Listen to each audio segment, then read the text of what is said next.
Ready? Mm-hmm. 3, 2, 1.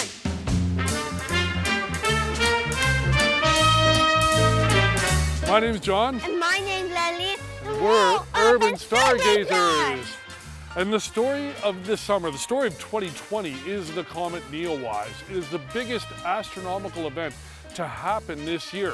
And it is the first naked-eye comet that we've seen in over 25 years. Comet Neowise is so bright, you can see it with the naked eye just after sunset, and it stays with us in Fort McMurray all night long. Now, it swung by the sun and it came closest to planet Earth at the end of July, but you can still see it as it gets dimmer and dimmer through to August.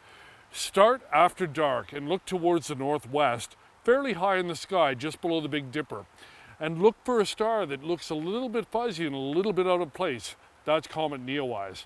If you look a little bit away from the comet, you'll actually see that it's got a bit of a fuzzy trail.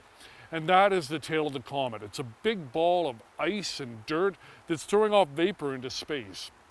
It's going to get dimmer as the evenings go on and as we get later in the summer.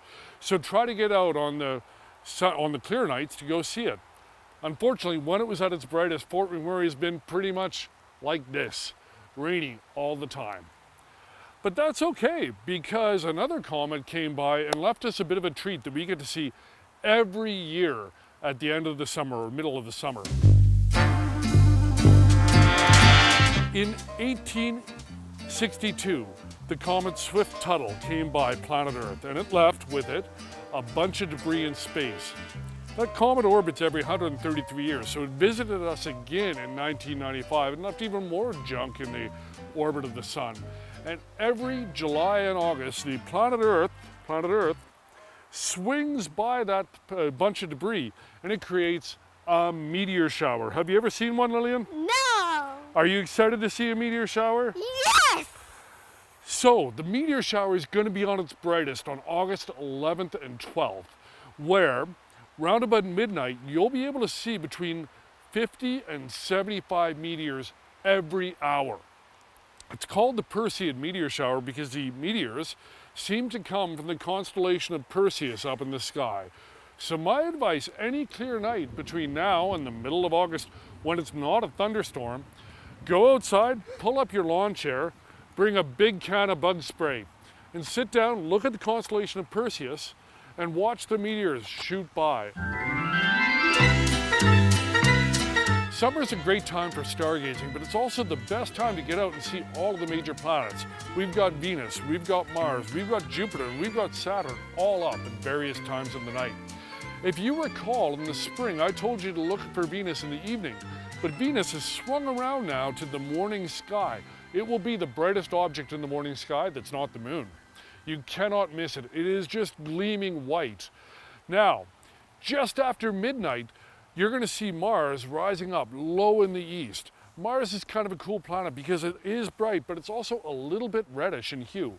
And if you pop it up with a pair of binoculars, you might even see this kind of orange color to it. But in the evening now is the two gas giants that are visiting us, Saturn and Jupiter. And they're going to start in the southeast, and they're unmistakable. They're going to be very close together this year, so you're going to have Jupiter and Saturn right next to each other. With a pair of binoculars, when you pop them up, you're going to clearly see that Jupiter is not a pinpoint of light like a star.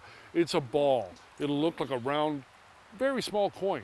Saturn, with a pair of binoculars, will look like this elongated oval because of the rings.